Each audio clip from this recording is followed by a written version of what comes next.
D'accord. On est venu ici après jeudi pour signer aujourd'hui avec les candidats que vous avez appelés, il y en a 20. Aujourd'hui, pouvez-vous nous dire un peu comment ça s'est passé? Les candidats qui ont été là, ils ont été de nombre de combien? Et quelle a été votre attente aujourd'hui? Oui, aujourd'hui, écoutez, vous savez, on avait déjà commencé le 25 avec une présentation du pacte national que nous avons finalisé pour aujourd'hui. Et on avait demandé aux candidats qui étaient là, est-ce qu'ils avaient des amendements à y apporter.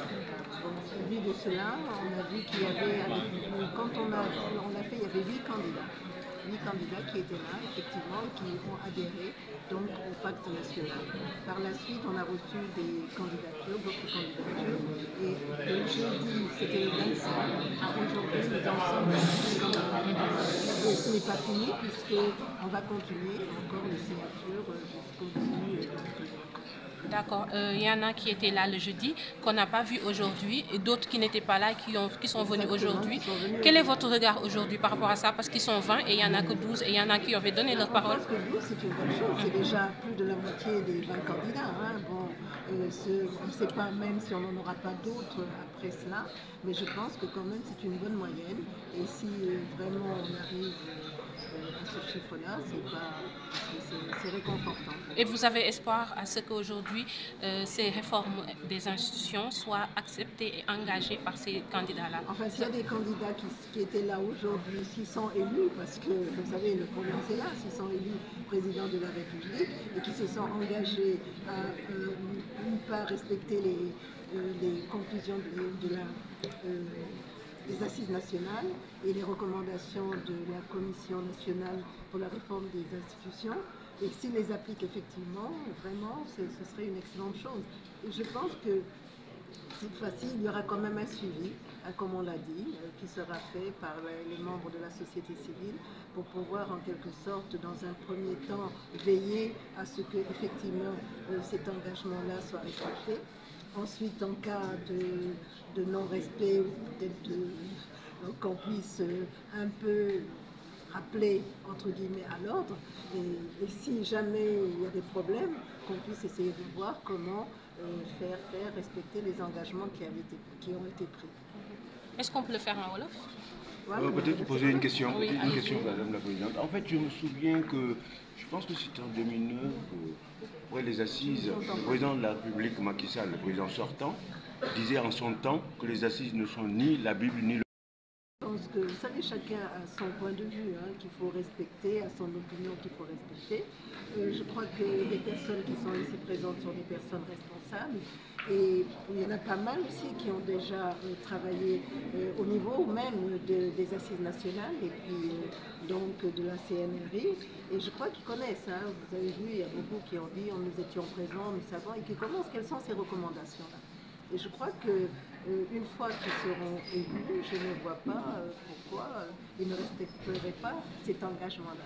Effectivement, il y a eu des problèmes au début, parce qu'il y avait eu un engagement aussi, mais là, personnellement, je pense qu'il faut qu'on se dise, qu'on soit confiant jusqu'au moment où on verra que peut-être qu'il y a un problème. D'accord, maman, ñu tënk ko. Am importance mooy ñi nga xam ne nombre bi nga xam ne ñoo nekk parce que effectivement defoon nañu benn kuréel le 25 pour justement pacte boobu ñuy wax pacte maanaam boo xam ne dafa bëgg topp assise nationale bi ak commission de réforme des institutions defoon nañ ko waxtaan ak ñoom amoon nañu juróom-ñett ñi nga xam ne d'accord nañu ko signé si biir loolu le 25 ba tey am na ñoo xam ne ñeneen ñëw nañu muy ñett parce que léegi 12 lañu muy ñeent yoo xam ne kii yokk na si defe naa ni si biir mën na am ñoo xam ne daañu ñëwaat kon nag ñun daal mën nañ wax ne bëgg nañu si loolu ndax koo woo quand même wuyu si la ñu nekk si candidat yi ñaar fukk lañu bu fekkee ne am nga fukk ak ñaar si xëy na mën dana yokk mën nga sant yàlla. Ndax am ngeen si yaakaar ginnaaw bi nga gisee fukk ak ñaar ñoo ñëw si 20 candidats yoo xam te ni ñoom taxaw ne ñoom dañoo bëgg nekk candidat élection présidentielle. xamuñu nag man mënuma la sa question bi mooy.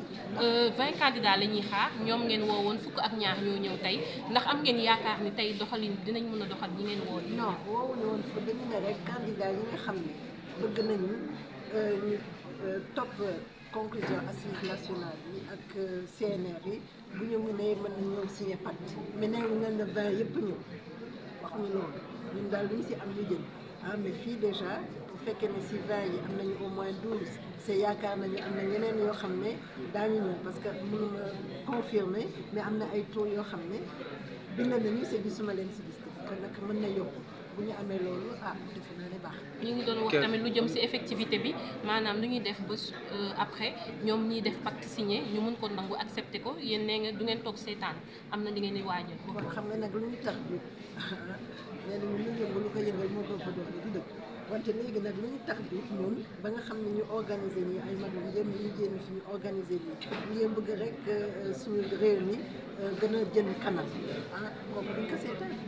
bu fekkee ne ñoom ñëw nañu si seen kanam parce que yéen itam parce que am ngeen rôle boo leen di jouer bu fekkee ne di seen yónnee ngeen foofu nit yi daañu si seetaan daañu xam c'est comme si c'était un engagement public pratiquement devant le peuple sénégalais si kanamu peuple bi kon nag loolu am solo la loolu nag boo ko defee ba pare duñu seetaan li nga xam ne jël nañu woon engagement seen kàddu ñu joxe ko ne ñoom dañuy appliquer assise nationale si duñ ko def bu boobaa ñun daa am ay mécanismes yoo xam ne wax nañ ko sax fii candidat yi sax ñoom seen bopp wax nañ ko mooy évaluation parce que gis nga président de la République li ñu wax si tubaab mandataire la peuple bi mooy souverain moom mooy dara bi léegi nag bu fekkee da ngay jël engagement devant le peuple respecté woo engagement bi dafa am ñoo xam ne mën nañ ko si mën na am c'est ñun nag loolu la ñu seet ne société civile bi nga xam ne dafay liggéey ak pour un meilleur devenir population yeeg yooyu